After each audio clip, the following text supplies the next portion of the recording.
Welcome back to the Village Hidden the Skreets. We are the Black Flames. I am Dr. Griffs. I'm Bam.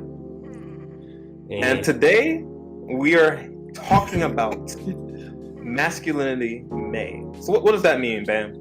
Okay, so today we're getting into like the topic of masculinity. So we thought it would be interesting to kind of dive into different characters that like have typical masculine traits or portray what it means to be a man in anime and kind of bring it over, because I think in our time period we live in right now, or is that even the right thing to say, time period, but in the times we exist in right now, the idea of masculinity and femininity is a big discussion point amongst people, especially if you go into like red pill, blue pill channels and people trying to figure out how to date and engage in relationships and what they should do to like find that person and everything. So I think it'd be interesting for us to see different characters that have masculine traits, potentially maybe toxic masculine traits in anime, and kind of dive into that and talk about it. But before we get into that, Dr. Griffs, how's your week been in terms of content and in terms of innovations and stuff like that? Yeah, this week for me, I haven't been as active in terms of the Dr. Griff stuff on like YouTube and everything like that.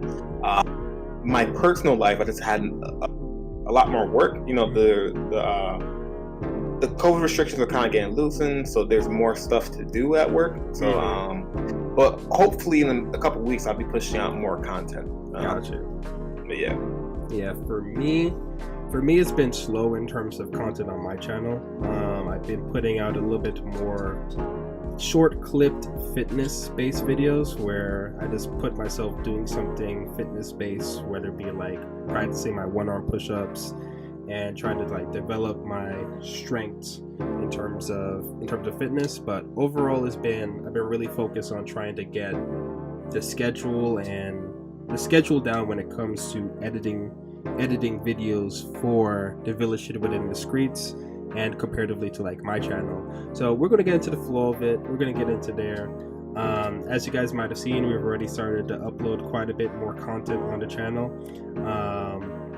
and we're just trying to experiment and have more fun with everything we're doing on it. This week in particular, the highlight of this week was the Demon Slayer movie that came out. Do you watch Demon Slayer? Yeah, that anime was top tier. I ain't gonna hold you. The animation for that, that's what like Nezuko and the guy that got a scar on his forehead. I don't know. Tanjiro. Oh, yeah, Tanjiro. Yeah. Yo. So you haven't watched the movie yet? You think I'm not saying I don't pay to watch movies. I say that, but I don't have popcorn money or movie ticket money either. Okay. You had to go to theater to watch it, right? Yeah, I went to theater. Hold on, Doctor. Your camera's kind of freezing up a little bit. It's freezing up? You want me to switch to my computer? Yeah, if you can. Or... Yeah, let's see. We'll switch to the computer. Ooh, okay, it's not that bad. Yeah. Alright. So I'm turning off the Sony camera. Okay, gotcha. Taking off the glasses. Feel too smart. Yeah, I haven't. I generally had. I don't know. The only time I paid for a movie. I don't think I ever really paid to go see a movie. Well, no. I think I seen Black Panther in the movie theater. Okay. I think that might have been the only time I paid to see a movie. Was that like, you felt like that was that was for the culture? Was that it was for a social obligation? You were like, I had to do it. Yeah. I had to do it for the people. It's like voting for Obama for the first time. You know what I'm saying? But I heard good things about the Demon Slayer movie. I hadn't seen it yet. You know what I'm saying? Yeah, like I'll wait till it's online. I'll tell you this: 10 out of 10 experience. 10 out of 10. 10 out of 10. Wow. Like for me, 10 out of 10 experience. I already made a video about it that's probably on my channel right now. Bro, it just hits. It just did you watch the Dragon Ball Super Broly movie? Yeah, I've seen that one. 2 times better than that. 2 times better than that one? Yeah. Wow. Okay. So in terms of story and the animation. The animation just Wow, because Broly hit. yeah. I'm talking like Broly hit, but this smacked, bro. It smacked. Like like I could not look away from the screen. Like I didn't want to miss a single frame. Dang. Like Beautiful. yeah, I've also been thinking about this. Like I'm not even on hype brain because I watched it on Friday, and so I did my review of it on Saturday, and so I've had like about 2 days to kind of decompress from the hype of it. Yeah. But even as I think about it, and I even rewatched Dragon Ball Super Broly fight scenes on YouTube, and then I rewatched the latest My Hero Academia movie on YouTube in terms of the fight scenes, and like it doesn't compare. That's really crazy, yo. It doesn't compare. Maybe I'm wildin', but it really doesn't compare in my head. It just slaps too hard. So are you saying this is probably one of the best animated movies? Yes. Wow. Yes. Dang. Okay. Dead Stop, one of the best. It's a must. If you watch Demon Slayer, you gotta watch that movie. You gotta watch it. So you find it where you can find it, and and enjoy your time with it. I'll wait till it's on a proper paid website. Some prices are maybe a Crunchyroll. Some prices are Maybe $10.99. Some prices are $10.99. Other prices are free. Whichever price you're willing to pay, you pay the price. Exactly. Yeah, but that's good to hear that was such a good movie. Mm-hmm. And so I kind of want to touch since you watched Demon Slayer season 1, maybe we can kind of talk a little bit about masculinity within that series a little bit. It's not like a strong force on it, but there's certain characters that come off with the idea of masculinity. But for quickly, I just want to look up the meaning of masculinity real quick. So Google says qualities of attributes regarded as characteristics of man or men. So, and then we have words like handsome, muscled, driven. He is a prime example of masculinity. So to me, when I think about masculinity, especially in like how it's discussed nowadays, it always feels so vague to me when I get into discussions with people about masculinity versus femininity, because the idea of like whatever people have in their head about masculinity, it always feels like whatever traits people bring up, typical traits I hear is like assertive, aggressive, strong, dominating. These are all traits that I also see in that I feel that women can also have as well. I guess there's nothing that is 100% just masculine and 100% just feminine. And there's a lot of haze and wiggle room. But I think for me, in terms of anime, the first like masculine person I can really think about is Goku. You know what I'm saying? Okay. He, to me, he always looked so cool. He's beat up. He's brolic. You had some blood on him. Like, he made blood looking cool. Yeah. So I'm like, I'm trying to trying to look like a savage. Yeah. Then I would believe him. Like, okay, I don't like that. You know what I'm saying? Goku is like the perfect image of what it would mean to be a man. But until he had his son, Gohan, right. That's when things started looking kind of hazy. I said, wait a minute. Yeah.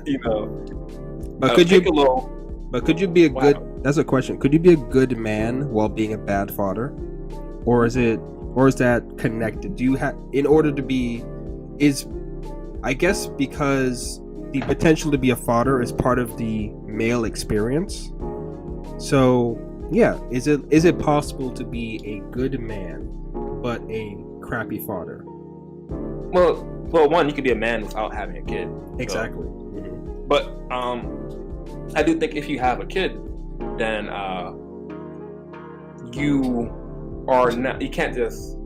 I think you can separate, like, okay, how he treats everyone else in his life. You know what I'm saying? Yeah. He could be a phenomenal leader, role model, to everyone but his kid. I think that's possible. But I think it's weird to just judge him off of that aspect of his life. I don't know. That's an interesting question. But I think when you have a kid, it should be one of your top priorities. You know what I'm saying? Yeah, because in terms of Goku, right? Goku as a character he treats everybody the same to a fault. You know, including his children, including his wife Chi-Chi. It's like he doesn't have any like specific like, oh, I treat you this way. You know, I'm pretty sure you know that Chi-Chi was the one that kind of initiated everything when it came to like let's being born. Yeah. So it's like I feel like Goku was probably like, oh, is this a form of training? Like, yeah, I think that's exactly what happened. Some bedroom training. That's what happened. Yeah, get some like some late night cardio. But yeah, it's like Goku treats everybody the same to a fault. So he never really gave anyone like specific like, oh, you're my son, which is kind of different than like Vegeta, which Vegeta is very like this is who you are to me, so I'm going to treat you like this way. Like he treats like that's my Bulma, and like that's my son. He's like the son of the Prince of Saiyans, and he's like he treats them specific. So like Vegeta's kind of like more of is definitely a better father in my opinion compared to like Goku. Interesting. Yeah. I will say Vegeta kind of has a leg up. Like he's the prince of all Saiyans, so he had a king, he had a father. You know what I'm saying? Goku was just dropped in an orb, fell to earth, tried to kill his grandfather, fell off the bridge, hit his head, became cool. Full moon stomped out his grandfather, and then somewhere along the way he met Bulma, and then eventually Master Roshi. I think that's the storyline for Dragon Ball, right? So Vegeta had like a role model to look up to, being the king of all Saiyans, and that kind of gave him some guidelines of what it means to be a father, or how a father should treat his kids. We didn't get to see too much imagery of how King Vegeta talked to Prince Vegeta. But I'd imagine some of it is kind of reflective of how Vegeta treats Trunks. You know what I'm saying? Generationally. I'd imagine King Vegeta was probably very proud of Prince Vegeta, because I think Vegeta was just strong. You know what I'm saying? Yeah. Like strong for his age. He's the son of the king, so I think King Vegeta probably, I wouldn't say he out here hugging like the prince. I can't really see that, but he might have said like, that's my boy, something like that, something along those lines. And I think Prince Vegeta, I call him Prince or King, because I think they both named Vegeta, right? The whole planet's named Vegeta. So the prince, he probably just interpreted that as what it means to raise a kid. You gotta look back and say, try harder, or good job. Yeah. That's my son. You know what I'm saying? I love the scene where Vegeta the prince is training in like the gravity chamber, and he's Super Saiyan, and he's telling Trunks like, yes, you gotta try harder. And when I was your age, I was doing and then Trunks said, okay, I guess I could do what you do. He's like, what are you talking about? Trunks was saying, the prince is tight. Vegeta's tight. He's like, you're a kid. It's been all my life. And then it was a cool scene. I think he said if you hit me or something like that, we'll go to like get ice cream, something like that. Trunks tries to hit him, and Vegeta punches the crap out of him, makes him cry. He was like, Dad, he said, if I hit you, he said, I didn't say I would try to hit you back. And he rewarded him to ice cream. You know what I'm saying? Yeah. We've seen moments like that where Vegeta was trying to show Trunks that he loved him in a caring way. You know, Mm-hmm. I guess what I'm trying to say is I'm trying to play devil's advocate here. Okay. You know what I'm saying? You say Goku was a better dad. I think, you know, if we're not going to look at Piccolo. Yeah.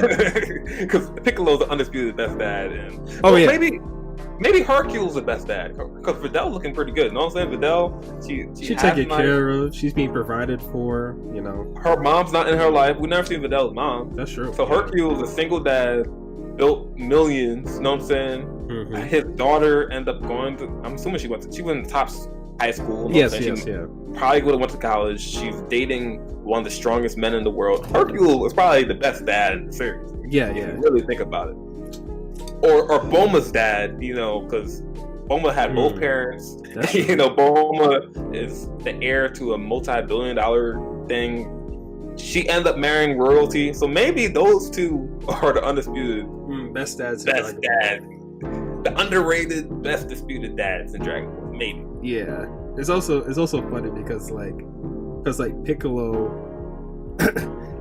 Piccolo is like from a race of people that don't have. It's just like they're just one gender identification. It is eggs, right? Yeah. Just kind of throw up, and there's another one. Mm-hmm. So it's actually interesting, like how Piccolo was like. Now Piccolo is one of the most undisputed father figures in anime, in my opinion. True. Yeah.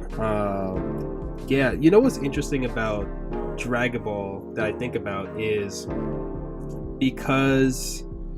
So we've only had 2 instances where we kind of see how female Saiyans, well, maybe 3 instances.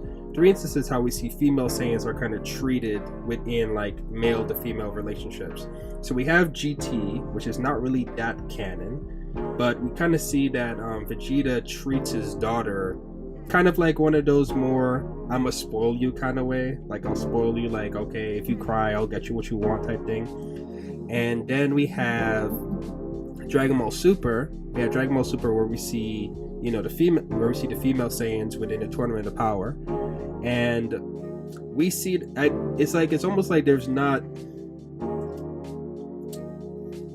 a difference in terms of like how the female Saiyans are to the male Saiyans in terms of like how they're treated or considered in terms of fighting or battling or anything like that.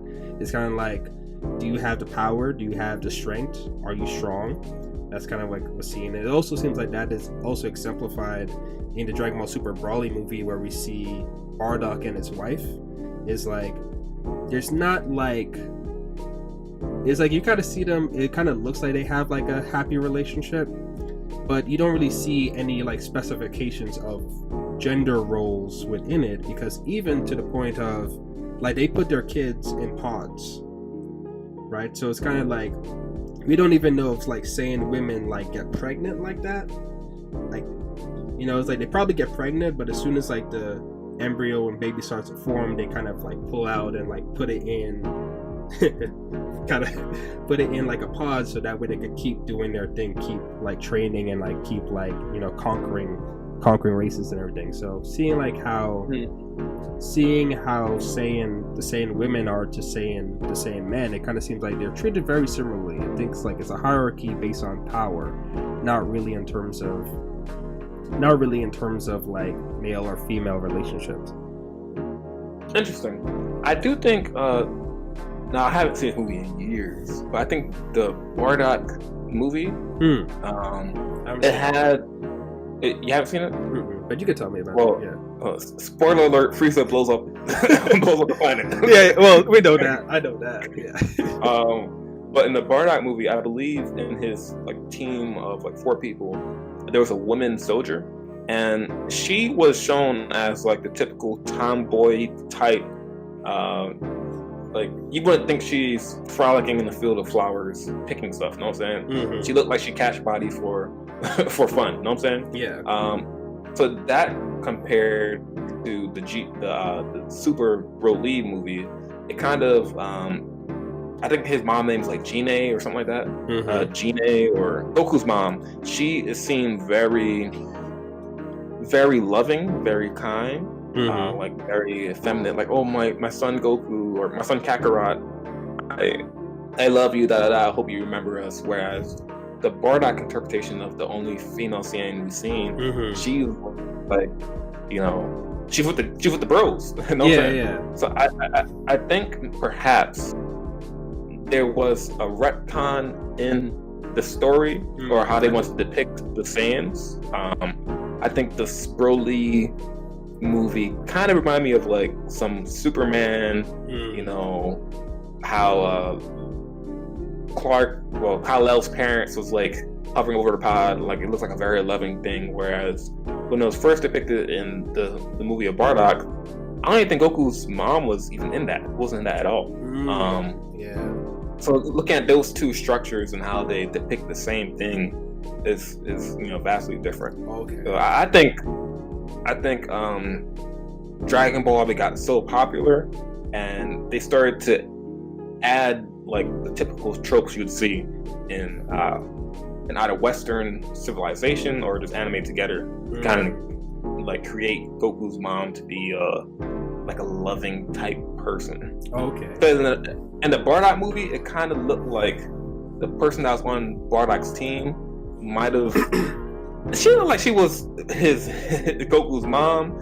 Maybe she might have been Bardock's, you know, side chick. I don't know. You know what I'm saying? But it is definitely a difference in how they portrayed the females in the Saiyan society. I ain't gonna hold you. I started thinking about probably the best representation of man in Dragon Ball. I think it might be Krillin. You know what I'm saying? He is a good dad. You know what I'm saying? Like I was thinking about like how Goku and Vegeta are like the main characters in Dragon Ball. Like is that fair to say? Yeah. Like they are always involved in the final villain. They are always the one that, you know, wins in the end. It's probably Goku that's gonna win in the end. But I was thinking like, yo, when creating Dragon Ball Z, did he not think of any good ways to have like good parents in the household? And then I was like, wait a minute, Krillin was from Dragon Ball. You know what I'm saying? He's like one of the longest characters. And when you look at how the impact he had on the show, because he died, Goku turned Super Saiyan. You know what I'm saying? Krillin is the reason that Android 18. Yeah. Android 18 became a woman and all that, or not Android anymore, and was able to have kids. So I was thinking about Krillin as a parent. He is like, I feel like he is a good representation of what it means to be a man. Like he's also a human. You know true. He's not the strongest one on the team, but he still fights the battles that he can. He tries to contribute to the best he can. As the power levels kept getting higher and higher, you know, he became a little bit more obsolete. Even the Saiyan battles, he almost took out Nappa with the struggle of this, because Nappa was like, "Oh, I'm strong." You know what I'm saying? And Vegeta had to say, "Yo, move out the way." I think Krillin gave the idea to cut Vegeta's tail when he turned Giant Ape and everything like that. Like I think indirectly the creator of Dragon Ball is kind of saying that Krillin is what we should aspire to be like. You know what I'm saying? He's also you know, and he might be, because there's definitely instances within Dragon Ball Z where we do see whenever like a tournament or like some catastrophes coming up and they bring up Krillin, like once Krillin, the version of Krillin that's with Android 18, and Android 18 has like a daughter, is like there's always something mentioned that Krillin is keeping his family in mind. Like I don't remember exactly what he says, but I always remember Krillin being like, "Oh, I gotta check for the missus," or I gotta make sure my kid is okay, and it's like, "Oh, I gotta actually get a job to take care of the household." You know, so I feel like Krillin is always keeping in mind his family in terms of it. So, and it could also be like a super strong cultural difference too, between or even a biological difference between like the Saiyan, just like what Saiyans are genetically predisposed for. They're basically through generations designed for battle and war. So like how they prepared their kids might be for them, their top priority is like, you gotta be prepared to survive war and battle, versus like take Gohan to school and make sure he gets to school on time. You know, it's like for Goku could be like, no, Gohan needs to be able to survive on his own. Actually, now that I'm thinking about it, maybe Goku was just giving Gohan the childhood he had.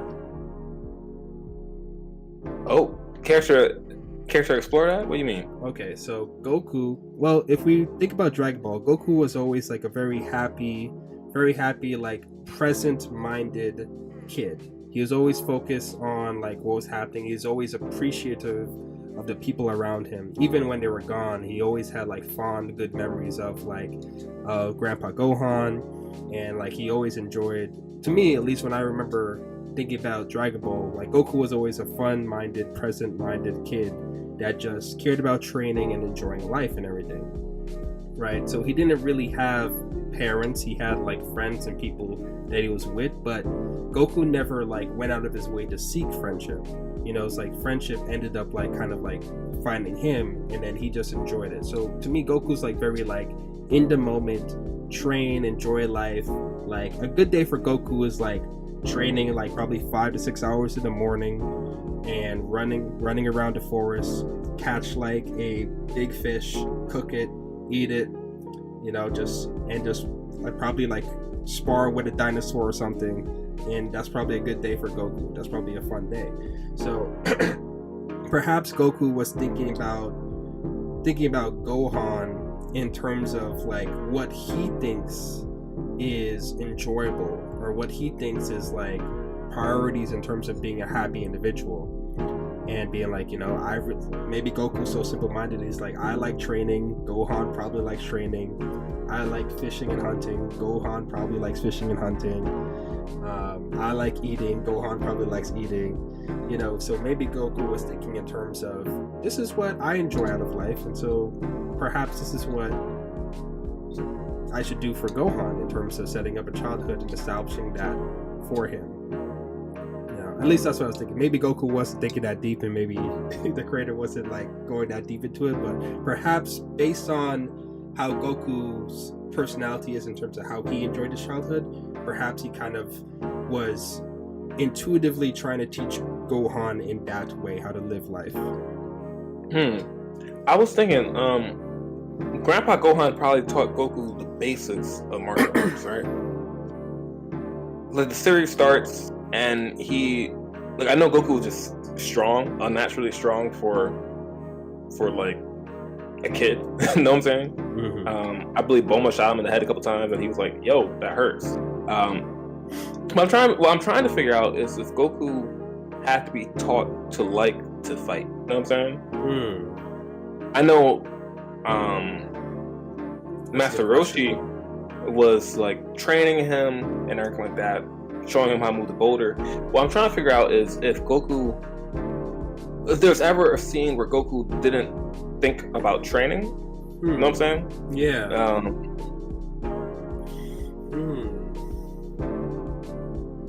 I'm trying to think back to Dragon Ball. I know Master Roshi does like the Kameha, and Goku's like, "Yo, that's cool. How do I do that?" He's like, "You gotta do this and that," and he does like a really small one and straight hits a car. I think probably Master Roshi also taught him like the basics of martial arts. Yeah, but I think Grandpa Gohan taught him.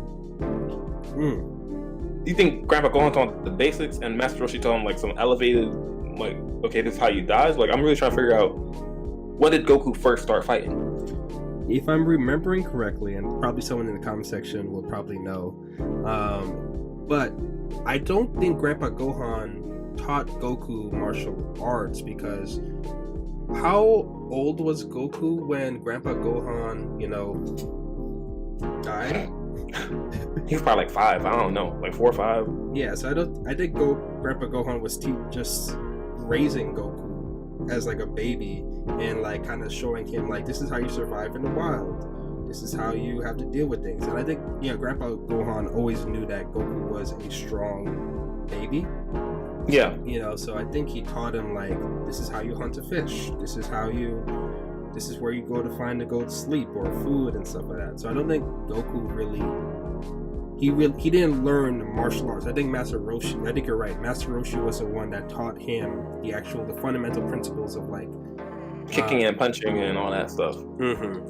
I think Grandpa Gohan just taught him how to like basic survival, how to do basic survival, and in order to do basic survival, you have to have some level of combat competency, at least against wild animals. You know? So I don't think Grandpa Gohan taught him anything about martial arts. I think it definitely seems like within Dragon Ball it was a lot more intrinsic to Goku's character in terms of like, ooh, punching, fighting, that seems cool. So there was probably an era in Goku's life where his main goal wasn't to get stronger. Yes. So I wonder what his goal was back then. Well, Dragon Ball was meta. Dragon Ball was like, it was a martial arts series, but it was a lot more of like an adventure series, like going on an adventure. So any boost in strength was kind of necessary for Goku to keep adventuring. You know what I mean? And like, you know, I think it kind of became like a consequence. Like he would just train in martial arts, and then he would use that martial arts strength to go on more adventures and do things. And then just so happened that like, hey, there's a tournament coming up, and it's like, well, hey, I have these skills, I have these things. Let's. And Krillin's like, yo, let's do this. It's like, hey, yeah, let's do it. Let's go do it. And then he started to enjoy that as part of the adventure. And then the series started to transition a lot more towards the combat. Yeah, towards combat. Yeah, and so because I think by the time Dragon Ball Z came around, Goku had already traveled the world. You know, he already gone to a variety of different places and met a lot of different people. So in terms of the adventure aspect of things, it was like it's kind of like Goku's like been there, done that. But the only things I haven't been there and done that is like seeing the limits of my strength, seeing the limits of what I'm capable of doing. You know. Interesting. All right. Yeah, that sounds about right. I think Bulma pulled up because she probably had like a dragon radar, or I don't know. We haven't seen the show in a long time, so we might be having the timeline all type of messed up. But this is me without re-looking at the show, thinking about the show. The Four-Sword Dragon Ball within Grandpa Gohan's small little shrine, or so Bulma sees Goku. I think she shoots Goku, or like, what is that? She's like, little monkey boy. I'm a human, or I'm a being. She's like, you gotta tell. I don't know. Human is a strong word. I don't want to call you that. You know, I just shot you in the face. You're still alive. Humans are strong. But okay, you look friendly enough. And then she was probably like, yo, there's more of those Dragon Balls. And she was like, can I have that? He was like, no, this is Grandpa Gohan's. And he was like, okay, can you come with me with that to find others like this? Yeah. And then they started traveling together. Eventually met Yamcha. Yamcha tried to steal the Dragon Balls for them.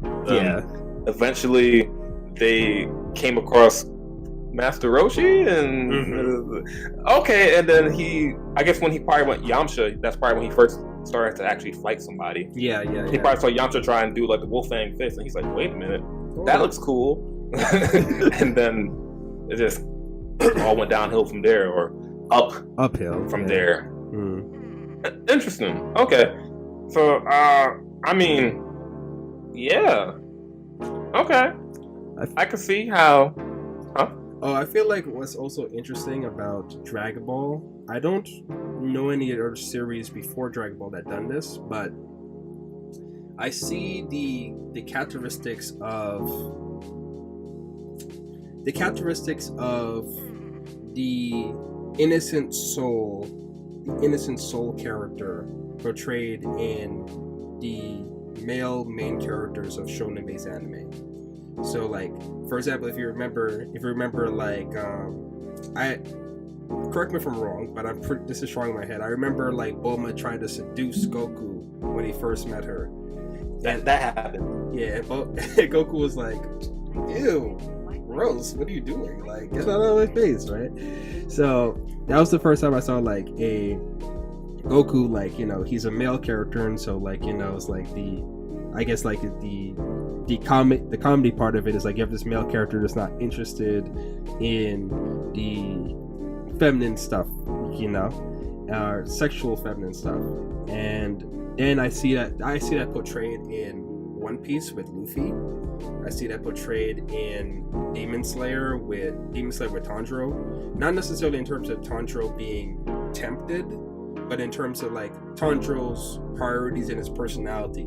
Is like, it's hard for me to, if you remember watching like Demon Slayer season 1, and especially in the movie, I won't talk about it, but it's like, it's hard for me to imagine the character like Tanjiro being like perverted, you know? I'm trying to think of what other characters. There's Luffy, there's Tanjiro, Jujutsu Kaisen, Itadori a little bit. Light Yagami? Yeah, but he was like he's like, man, I don't got time for this. I'm focused. He's like, that'll come later. I could get that anytime I want, type thing. Gotcha. Yeah. But there's also from Dragon Ball. There's a lot of like Master Roshi type characters. Sanji in One Piece. Jiraiya. Jiraiya in Naruto. I mean, like, the whole nosebleed thing. You know what I'm saying? I think Master Roshi probably started that whole nosebleed and you see hot chick. So Dragon Ball was really, it birthed a lot of anime. You know what I'm saying? A lot of people took inspiration from that. I think even Naruto's colors, orange and blue. Come on. Yellow hair. Come on. Come on. I think he did that, you know, out of like, I think he wasn't trying to hide the inspiration of Dragon Ball. I think a lot of people say, a lot of like mangaka, I think they all say like Dragon Ball inspired them. You know what I'm saying? Yeah, I think I know we're kind of going all over the place, but Tanjiro, I think he is a good example of masculinity. Yeah, I would agree. In anime, because like, one, he's taking care of his mom and siblings. Episode 1. At the beginning of the series.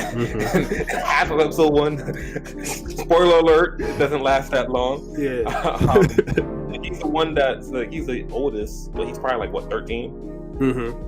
Yeah, at the time he was 13. Yeah. Going down to the river, carrying buckets of water and food, being so nice to all the villagers and everything like that. And then, you know, he becomes the primary care provider for his sister, you know, and he does the whole journey to try to get his sister back to normal. Yeah. But in that, I think the villain who kills his, I don't read the manga. I haven't read the manga, yeah, so me neither. I don't know if he ever gets to her or anything like that. Please don't spoil that in the conversation. But it was cool seeing the Michael Jackson looking demon. I think his name's Mugen. Mugen? Think so. Think so. I might be wrong. We'll just call him Michael Jackson for now. Yeah. No disrespect to you know, I didn't see too many memes to say he looked like a smooth criminal, all that. Yeah. So, you know, Mugen, he was walking around with his wife and kid, and you know, he's a whole dad. He looked like a good dad. He's like, yo. He's like, Tanjiro's like, you did it. You're the one who got my sister. He's like, I'm sorry. I think you're. Tanjiro's like, don't give me that. Don't give me that. He's like, wait a minute. You have a daughter? And she's like, Daddy, what's going on? He's like, I don't know. I think this child is, you know, confused. So like, it was cool seeing him be a good. It looked like he's a good dad. I don't know what constitutes as a good dad, but it looked like he cares about his child. Yeah. He cares about his lover. It looks like it. Yeah. It looked like that's really authentic. He did walk away, kill 2 people, send them after Tanjiro. He did do all of that. He did send other demons to go attack Tanjiro. But it seemed like when it came to him and his wife and his daughter, he's like, yo, don't use near them. What are you doing? Yeah, and I also remember like Tanjiro like kind of like pauses. You know, like he didn't follow through. He didn't pull out his sword. He was about to pull out his sword, and then he saw like the baby, and he saw like the potential wife, and he was like, this does not compute, but I can't. I can't. So that's what I like about it. Like, we still don't know, because in terms of the story we know so far, Mugen has lived for centuries. You know, he's been living for like a really long time. So this could be like something that he just does as like a hobby for funsies. You know, it's like, yeah, I'll just pretend to be, you know, a good fodder. You know, we don't know if he hypnotized them or whatever, and he's just saving them to eat on the weekend or something like that. Oh wow, yeah, so that's a lot of work for just one meal. I ain't gonna hold you. Yeah, good. Maybe I'm speculating, and probably it's explained in the manga, but do not tell us. I don't want to know. But to me, Tanjiro always exemplified like how I would like to move throughout life, you know, in terms of, because I think when people think about a good man, they think about it in terms of the character of the man being strong, but being able to protect and provide for people they care about. Right. And Tanjiro, like you said in episode 1, exemplified the ability to go out of his way to provide, couldn't protect at that time, provide for his family. But then, you know, he recognizes that weakness, and then he's able to obtain the strength and the fortitude to protect, you know. And there's this quote that kind of rolls around in my head. It's the idea that kindness is a privilege for the strong, and it's very like, anybody can be kind, but there's certain situations where the cost of being kind is very high. And so if you're not strong enough to pay that cost, then you're less likely to be kind in those circumstances, right? That's why bystander bias is a thing, where like you'll have people that know like someone being attacked on the street is wrong, but they perceive themselves as not being capable enough of helping that person. So then they'll just stand back and allow the thing to happen. Maybe someone will call 911 and do something like that. But a lot of people will do things based on what they believe their capacity is, in terms of like how good it can be in a particular situation.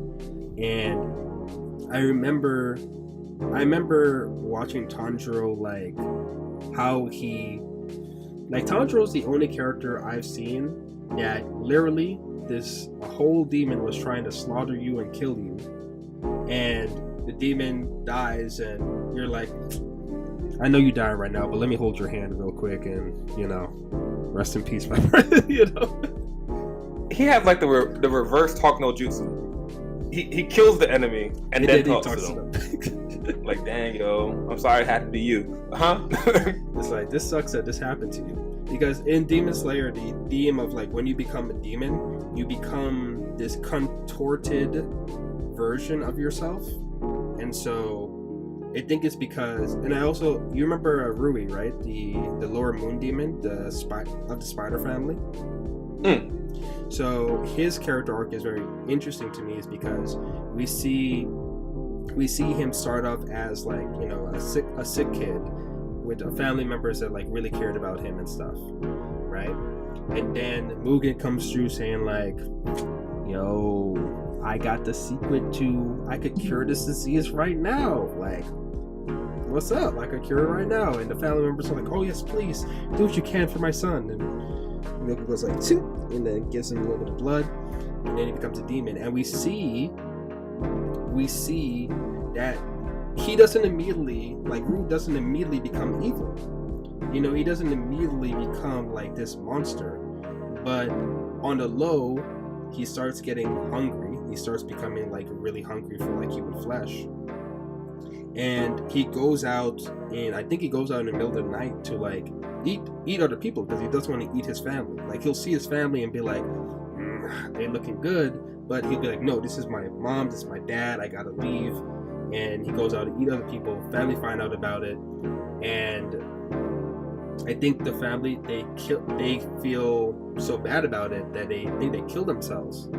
Oh, okay, yeah. Yeah, so they kill themselves in front of Rui. So Rui, even at the end of the day, Rui he was not the one to kill his family, but it was at that point when his family got killed and died. That's when he started making the transition into this. It's like this, like to be a demon, you have to start eating people, and that hunger, and also the benefits of that hunger. Because like when a demon eats a human being, they obtain a little bit more power. They become physically more strong. So they start getting a contorted idea of people and what it means to eat them, because you get a benefit of eating those people, right? And so when we see Rui go down with that beautiful animation, and see, well, actually it wasn't a beautiful animation, it was Ginyu that took him out.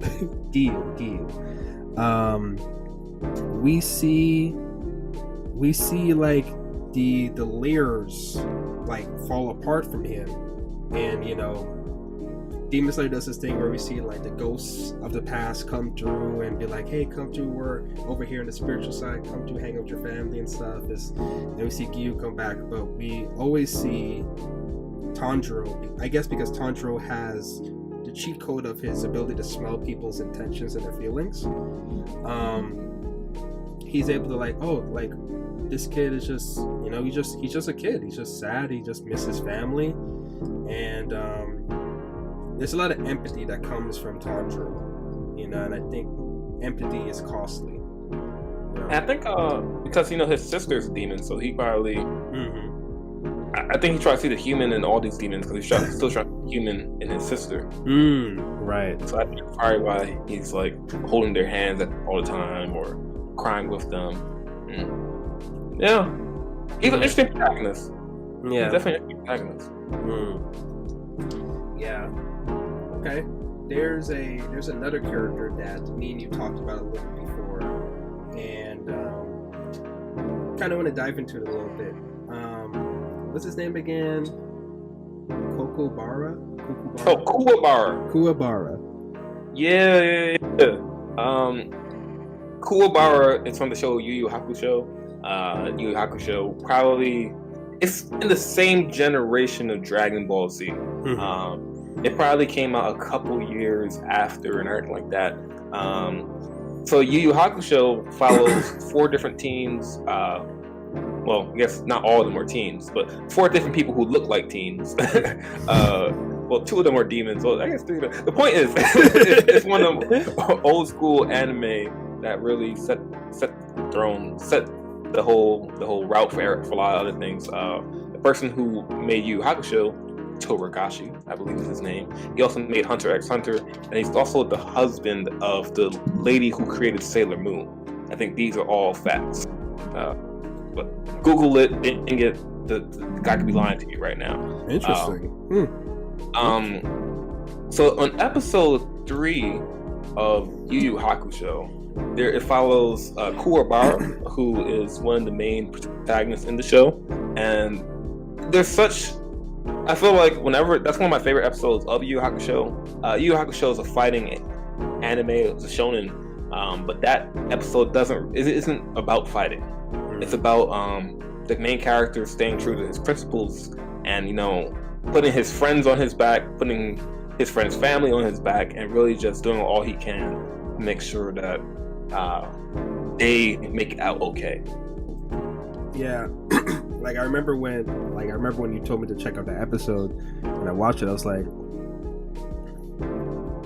that's my boy. And it's like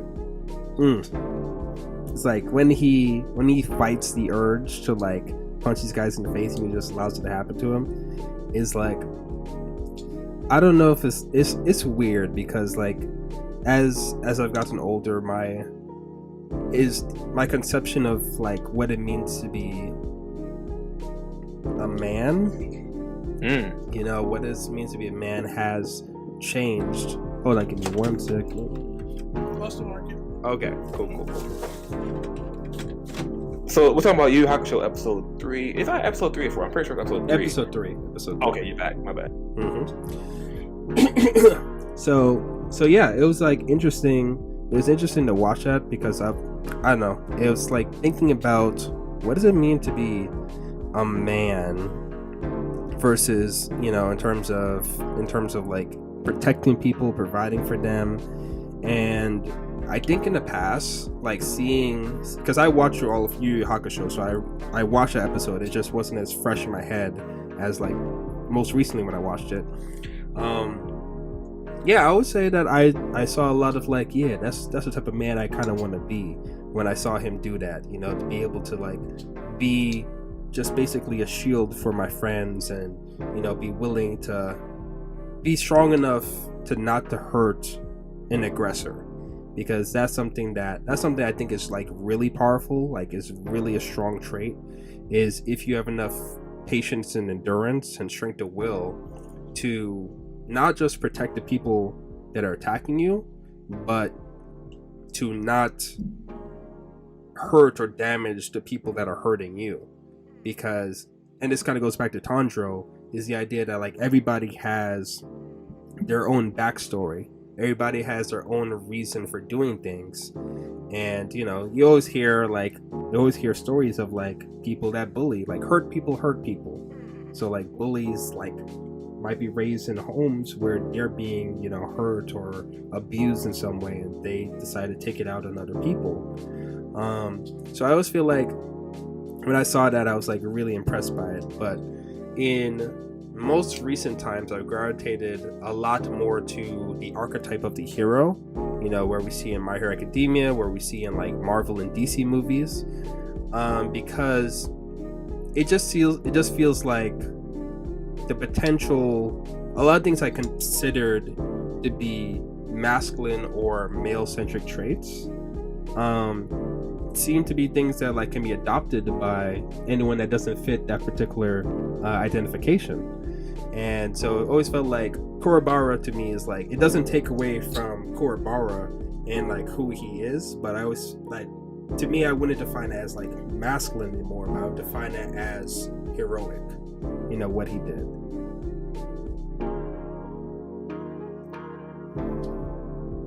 Okay, so who would you describe as masculine then?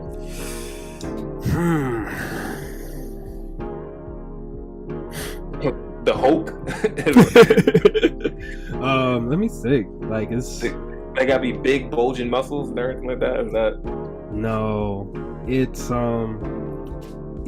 very weird. Like my idea of sometimes I get so confused by it. Like the idea of masculine, feminine, I just be like, man, let's throw this away, man. Like, let's just be who we are. Let's just be like whatever, like we're inclined or innately meant to be, and just be that person. You know, it's like, why you gotta fit these social constructs that people create and everything. But I'm not trying to get political about it. But like, it was just that it just feels like, it feels so like you have some of this, you have some of that.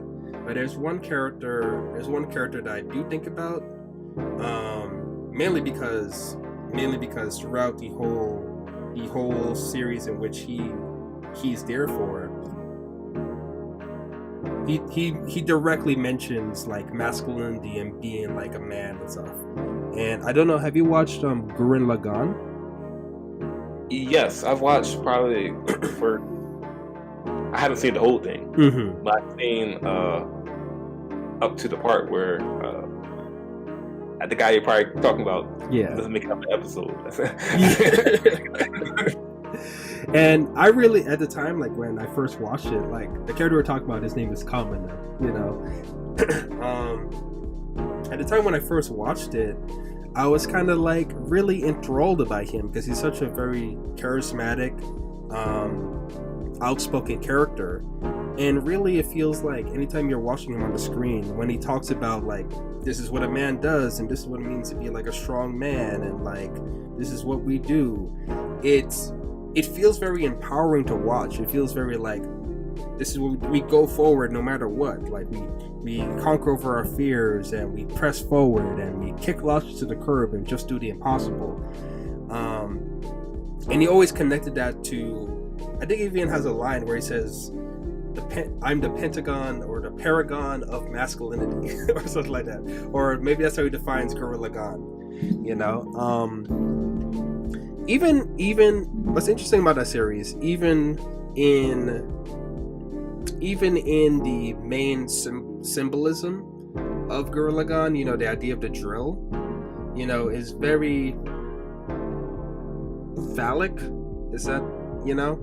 And so it's very symbolic of the idea of like, let me not get demonetized, but it's very symbolic of like, you know, pressing forward and piercing through obstacles and making your way through of things. So it always feels like it was like a portrayal of what it meant to be masculine. So I enjoyed Kamna's character in terms of that, but there's also instances within the series where it did come off a little bit toxic in terms of like how he was thinking, where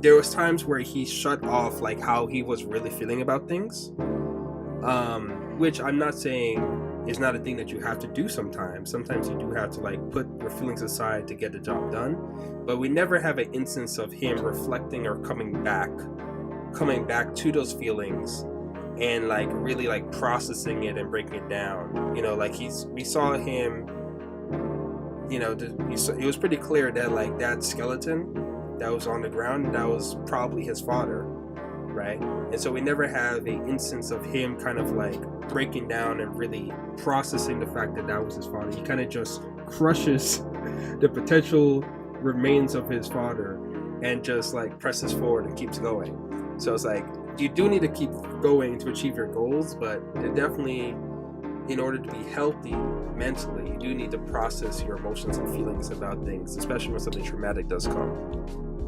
I appreciate that because after he died, you know, they had like 2 or so episodes dedicated to his younger brother, like going through the cycles of grieving and depression and everything like that. So even in that series, they're kind of like, yo, you should feel how you're feeling.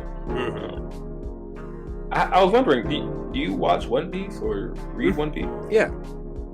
How do you feel about Odin? Because I was thinking Odin is in some ways like a newer age Kuwabara. I think the last episode that just came out, he was dancing through the streets naked for 5 years. Wait, for 5 years? For 5 years? For what? 5 years. To like stop Orochi from like developing factories in the village or destroying the village, something like that. I don't know the exact promise Orochi made to Odin, but he probably said something along the lines of, if we do this for 5 years, the village will be protected or it will be safe. Wow. And then after 5 years, what happened? Orochi's scum, bro. Yeah, and it's interesting. Like you can see, it's easy to see which characters you're like, I do not want to associate myself with. You know what I'm saying? If someone said, "Oh, you're like Orochi," you feel some type of way. Like what? Like what have I done to you? Like I'm sorry. Like yo, what do you mean? Like that feels like slimy. You know what I'm saying? Before like yo, you remind me of Odin or you remind me of All Might. You be like, okay, I know. No, I'd say less. Depending on when in the show someone says you remind me of Itachi, you like wait, season Naruto or Naruto Shippuden? Like what? We're talking about that. You know what I'm saying? So I don't know. I think Odin is a really like I've skim One Piece. I would say I read Naruto. I wouldn't say like I know One Piece like that. Got you. It's like, but yeah, I know the gist of it. You know what I'm saying? A little bit more than gist of it. But I would say Odin is a good example of what it means to be a man. Luffy, if he was a little bit more intelligent, he probably would be he's definitely socially intelligent. Like he know how people are feeling. Yes. Emotionally intelligent. Yes. He knows how his friends are feeling. He knows when they're hurt, and he does his best to help them out. You know what I'm saying? And then that's a cool thing. He's a good leader. He would put himself in harm's way for his crew. He would also sacrifice himself for his crew, or just people he care about. Like I remember, there's a touching scene. There's a lot of touching scenes in One Piece. But there's one where he was like, "Sanji, I will not eat again until you come back." Yo, and that's Luffy loves eating, man. Yo, that I felt that. I was like, okay. There was a scene. Do you remember when Luffy's on the Amazon island? Yes. And these are people he don't even know. These are people he doesn't even know like that. He just met them, thought they were cool, and Boa Hancock tests him in terms of like, will you sacrifice yourself for these people? And Boa Hancock was like, nah, this man ain't about to do that because men are just selfish. And then Luffy was like, oh, that's it? Say less. Did not hesitate. Say less. And that's interesting because it's just like, yo, what is his top priority? You know what I'm saying? Mm-hmm. You would think his top priority is to be the Pirate King. But you've seen time and time again he values, I guess, relationships more than that. You know what I'm saying? But maybe that's part of being a Pirate King. Kind of like how Zoro has that mindset of like, if I can't even protect my captain, then I'm not the greatest swordsman. You know, so like Luffy could be like, if I'm not able to do what I want in this moment, which is protect these people, then I'm not the Pirate King. I'm not meant to be the Pirate King. And like, I guess Naruto said something similar. He was like, how can I be Hokage if I can't even save my friend? Okay, I can see that. Yeah. There was something else I was thinking about in terms of One Piece, right? How do you feel about, okay, I might say this might be a hot take, right? This might be a hot take. But Sanji, I love Sanji's character. I think he's a good-hearted, great character, especially his desire to make sure everybody's fed and like taken care of.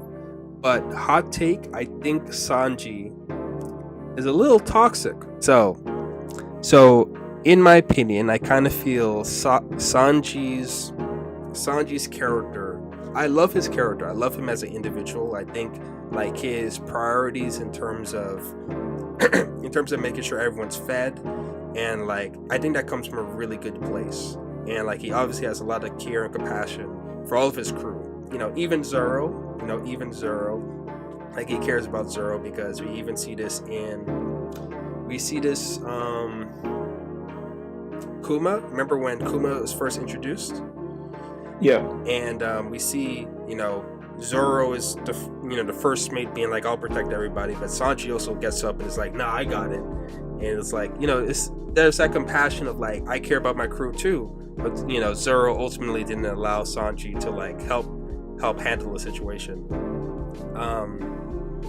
But one thing that I find a little toxic about Sanji's personality is not the Nami Swan, like heads over heels for every woman he sees, because even though he does that, head over heels, falls in love with every attractive woman he sees, he doesn't do anything that is just weird, or he doesn't anything creepy. I would say he doesn't do anything like creepy to the women he has thoughts of doing it, but he doesn't do it.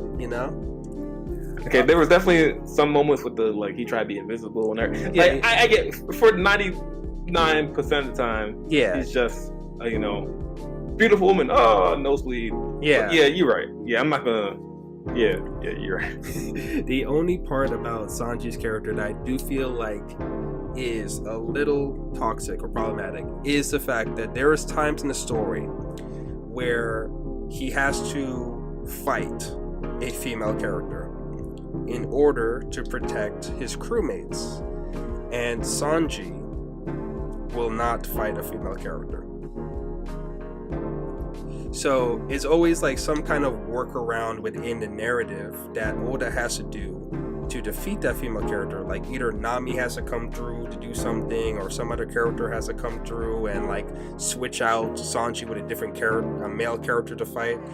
But I think Sanji kind of puts the people he care about most at risk, having that mindset of like, just because this person is a girl, I'm not going to hit her, or I'm not going to defend myself or the people I'm with against her. You know what I mean? I get what you're saying, but let's separate Sanji from that. Okay. So someone makes a vow or they're standing on their principles. Yeah. And said, I will never do this thing. And you tempt them in the most, okay, I guess you with someone is in a relationship and they're saying they'll never cheat on their wife, something like that. And then they're surrounded by the most beautiful women and all that stuff. And the wife will never know. It's like the expectation is like you gotta stick to the vow, right? Yeah. Would you say? I know this is like not the same example. It's similar, but yeah, it's similar enough that if you separate it from, Sanji could really just save his crew. He's endangering his crew. All he gotta do is hit this woman. You know what I'm saying? If you realize that it's deeper than that, it's like his moral compass. It's like Batman. Batman says, I will never kill anybody. Yeah. And you're like, Joker needs to go. What are you talking about? Joker need to go. The Riddler gotta go. Destroy all these people. A lot of people gotta go. A lot of people gotta go. Gotham will be better. You know what I'm saying? But people also appreciate Batman because of that that vow he took. You know what I'm saying? So if you think of it like that, and don't think of it like, Sanji, what are you doing? You think of it as like, or is your vow more important than your life? You know what I'm saying? Yeah. Or the life of others? I feel like that's the conversation that could be made off of that. If I was in Sanji's situation, that wouldn't be my vow. You know what I'm saying? I'd be like, everybody gets fed. Everybody gets fed. But like, yeah. The hands are rated E for everyone. That the One Piece world.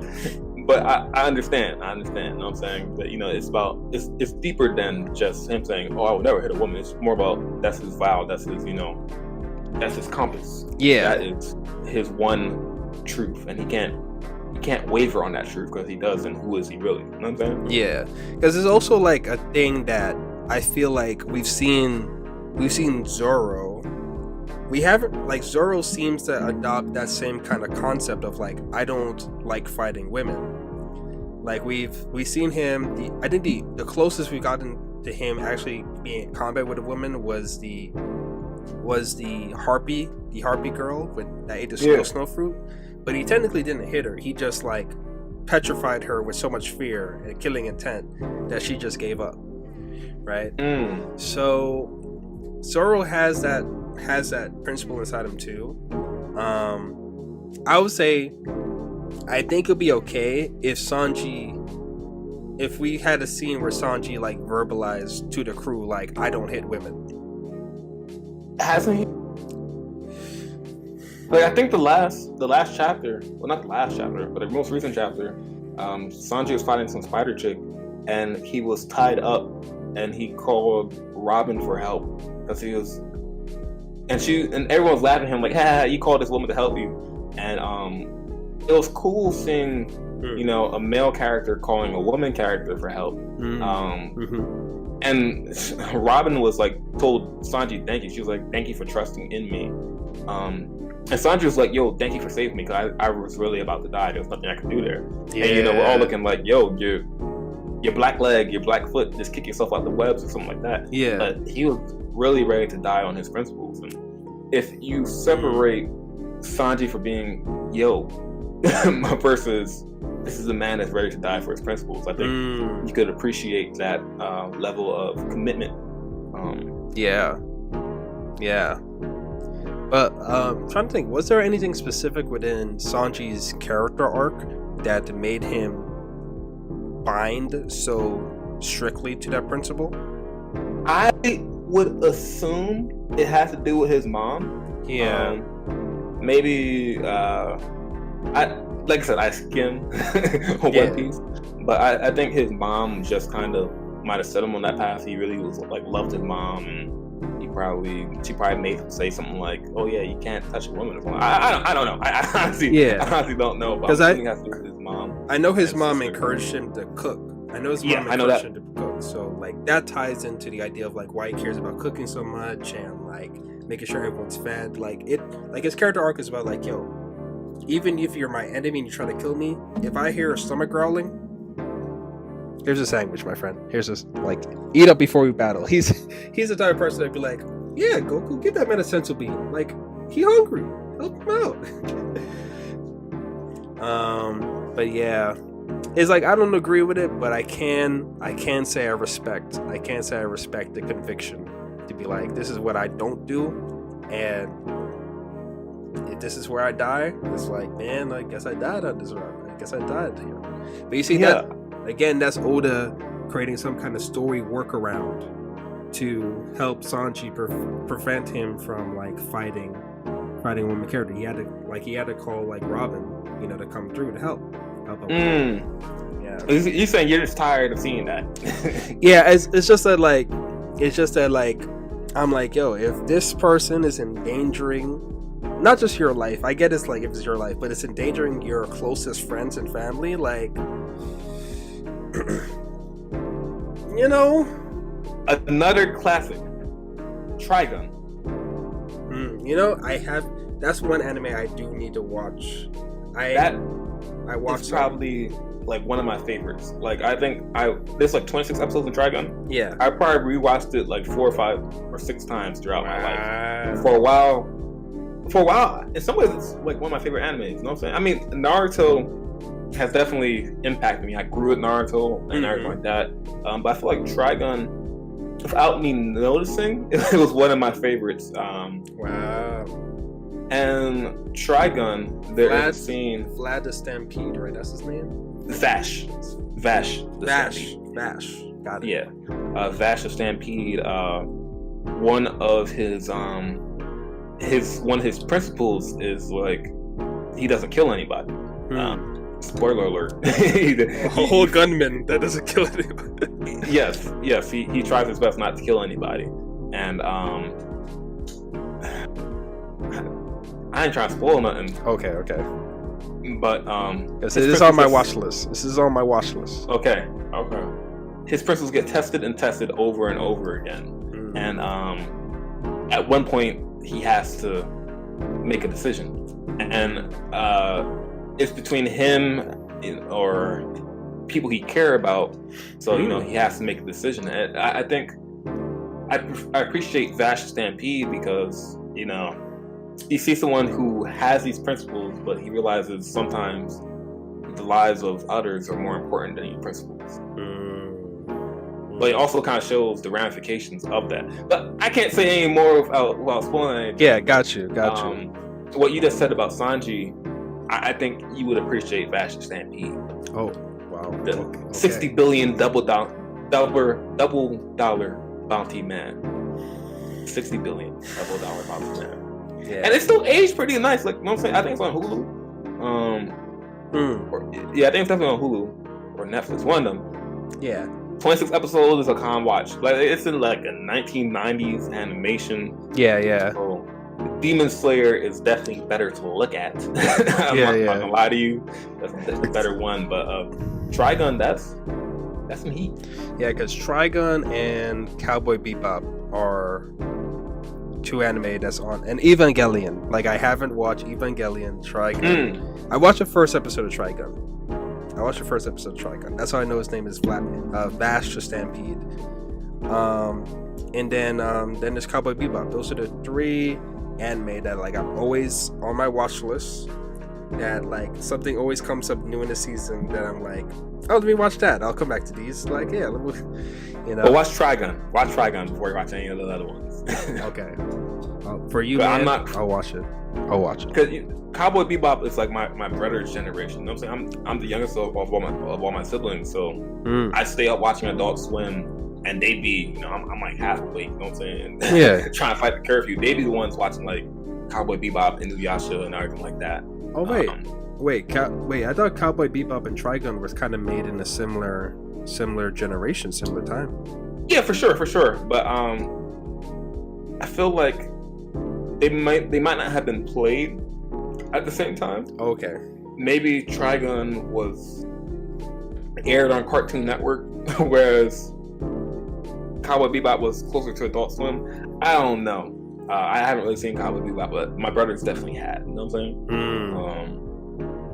But yeah, Trigun, Vash Stampede, he's a man that sticks to his principles. I think masculinity, to kind of wrap up the conversation, there has to be something about like goals, principles, and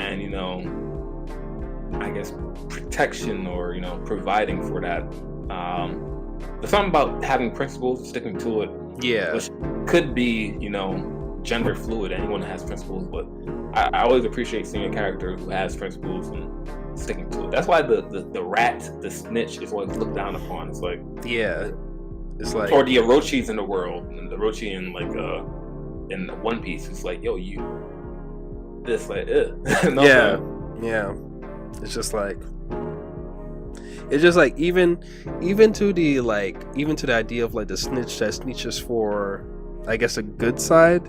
It's kind of like, it's almost like the fact that you gave your word that you would that you wouldn't do this thing, is like, even if you're breaking your word for the right thing, it's still kind of like a stain on you as a person because you broke your word, and I think we kind of like were raised, I think like for centuries, like men in general were like raised based on the idea of like your word is your bond. Like what you say is like, you got to do what you say, and like what you agree to, you got to keep your agreements. Is like, that seems to be one of the defining things about being a man, like in terms of like, oh, I will protect you, I said that, so I will protect you, or I will provide for you, I said that, so I will provide for you, type thing. So it's like, whatever you say is like, you got to make that happen to the best of your ability, right? So when you be a snitch, you're kind of like breaking your bond, you're breaking your word, and we don't like people that break their word. It's kind of like nasty. So try to appreciate Sanji. You know what I'm saying? Yeah. I think in the event, if it's ever shown that he hits a girl, it's probably gonna be like a big moment. At least I hope it is. I hope it's not like some. You know how disappointed I'd be with Oda if it's just like not even like the climax of a chapter. It's just like page 2 or 3 on a chapter. Random Doug number 3 happens to be a woman. Wow. It's like, what? Yeah, he punches her too. Not only does he kick her, he punches her. Like, he doesn't use his hands, right? That's one of his principles as well, right? Yeah, he doesn't use his hands because he's a cook and he wants to keep his hands. If you see Sanji punch a chick on page 3 of a chapter, you're gonna feel some type of way. It's almost as crazy as seeing Sanji like smack some food out of some character's hands. Like, hey. Yeah, you're gonna be like, wait a minute, what did that just? You know what I'm saying? It gotta be some April Fool's Day chapter to see something like that. Yeah, it would be. Imagine if Sanji's put in a situation in order for Luffy to become Pirate King, he has to. Honestly, I don't think Luffy would ever put Sanji in that position, though. Yeah. I think that's part of the reason why he's not fighting Big Mom or Kaido. You know what I'm saying? Yeah. It's probably Luffy, Zoro. Luffy's right here, right? Mm-hmm. Zoro is. We think he's like right there, or like how much is a power gap is there between Luffy and Zoro? We think. Well, based on the most recent chapter, I didn't read one today. Okay. Based on the most, I think, chapter 110. Based on chapter 1010, yeah. 1010, I think Luffy's here and Zoro's here. Oh wow. Yeah. Before that chapter, I would have said Zoro's here. But after that chapter, he kind of went here. Where would you say Sanji is at? So Zoro's here. I would say Sanji is here. Okay. Yeah, because in that chapter, spoiler alert, in that chapter we find out that Zoro is confirmed to have Conqueror's Haki. So he already has the will of a conqueror, comparatively to Sanji, and like Luffy now has access to the ability to embed his moves with Conqueror's Haki. So we've seen Zoro use his most powerful attack against Kaido. Kaido gets injured, and Kaido's like, ugh. It's like Kaido got injured, but Kaido just kind of like walked it off like, wow, you're the first person since Odin to ever scar me. This scar will always be here. But it wasn't those injuries that's like, oh, I'm stumbling, I'm falling. It's kind of like, I have a scar to show that you damaged me, but it's not really going to impact my ability to fight and move and stuff like that. But Luffy was like just rocked. Luffy was like, oh, wait a second, Kaido. I didn't know I could put Conqueror's Haki into my fist. Oh, okay, I'll try that. Bop! And then, like, oh, I didn't understand what was happening. Okay, so it was Conqueror's Haki heat. Mm-hmm. Okay. Yeah. Thanks for explaining that. Mm-hmm. It was like, they found out that you can because when Luffy got hit by what was it called? The door? Ragnarok? Thunder Beluga or something like that? Yeah, when he got hit by that, he was like, oh, wait a second. Are you hitting me with armament and Conqueror's Haki? Oh, shoot. Alright, let me try that out. Bop. Okay, I think I just misinterpreted what happened there. I was like, why? Oh, okay. Thank you for explaining that. I got I read the chapter, then I watched like 3 analysis videos, like Tekken and King of Lightning, and then I was like, okay, that's what's happening. Cool. Okay, I did not do that this chapter. I think I was still looking at Attack on Titan.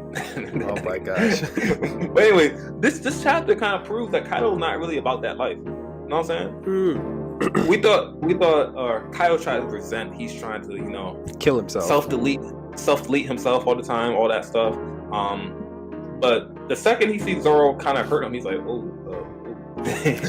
Now, He's like, I was playing with all the You're strong now. Luffy hits him, he gets tight. You know what I'm saying? And I even watched the recent episode of One Piece, and Kaido said something that was like crazy. He said, yeah, we made you make this promise because we realized if he joined up with all the samurai on the island, then that could be big trouble. Fighting you with all the samurai would have been difficult. Does that sound like someone who wants to self-delete?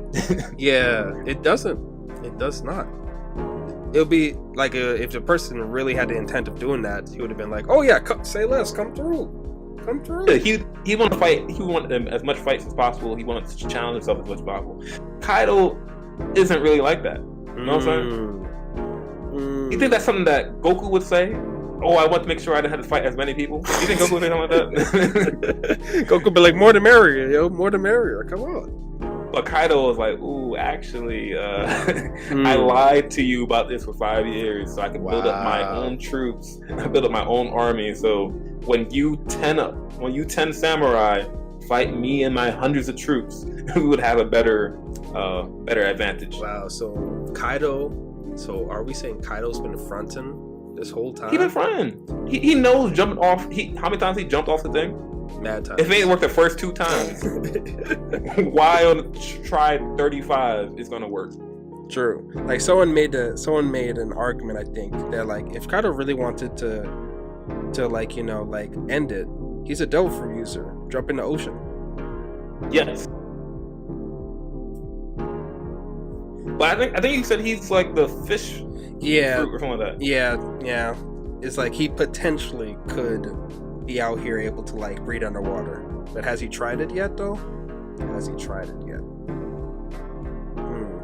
I think he's putting up the gist of, oh yes, I've been looking for a fight. He sees Luffy in the Gear 4 punching him, and he's probably like, oh, he's not putting the armament Haki with the Conqueror Haki. This won't hurt. But as soon as Luffy tried to hit him with the Red Hawk this last chapter, he dodged. You know what I mean? Yeah, it's like, why are you dodging? Why are you dodging for?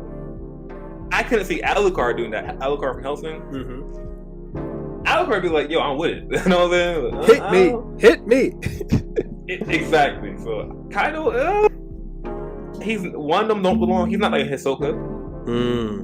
He don't Hisoka want the smoke. He don't really want it. Kaido don't want the smoke. Wow.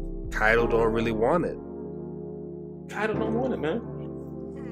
He puts his strength on as a bravado. You know what I'm saying? He's like, yeah, I'm Kaido. I turned to a dragon. I'm so strong that I have to try to kill my. You know what I'm saying? Yeah.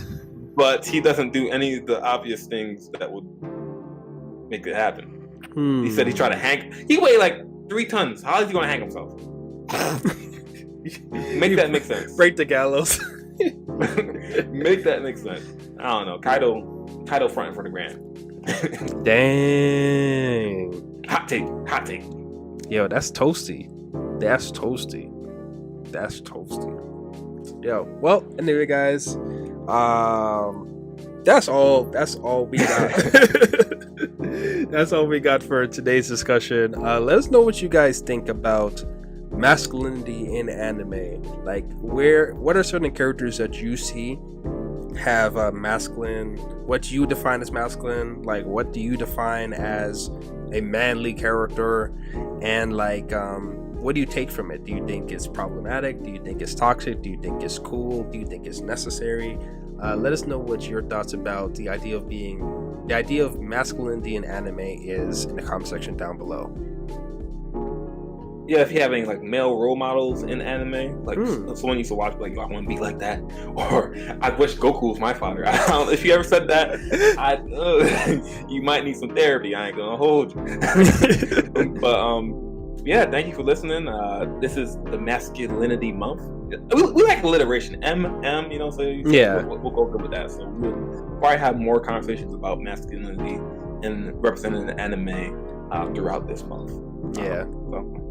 Or maybe even music, masculinity and music. I don't know. We kind of, we grow as we talk. You know what I'm saying? Yeah, I think that'll be an interesting discussion. Masculinity and music, and kind of get your perspective on it. Yeah. One of the most powerful lines I heard off the top of my head. You should probably know the song. I've been selling crack since the 5th grade. Where that from? Yeah, you're asking the wrong person.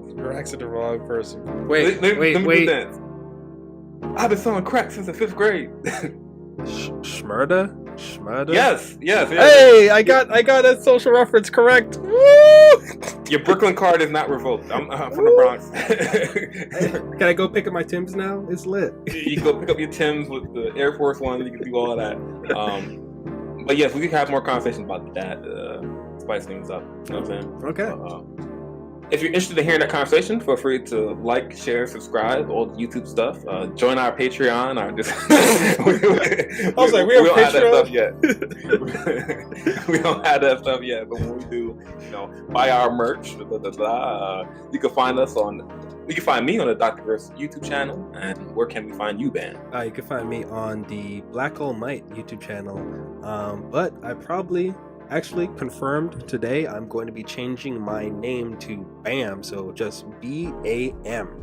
So yeah, that way it's a little bit simpler. There's another channel called Black All Might as well. I get it, it's a cool name, I understand. So I'm going to just change my name, make it simple, BAM, and we'll see if I keep it meaning Black All Might. I love All Might, obviously. But we'll see. But right now, I'm going to change my username to BAM. So you can find me at BAM. BAM. Okay. All right. Cool. Well, thanks for watching. Until next time, y'all. Yeah. Oh, also our socials are linked down below in the description as well. So you don't have to go crazy about trying to find us and stuff. It's like literally down there. So anyway, guys, peace.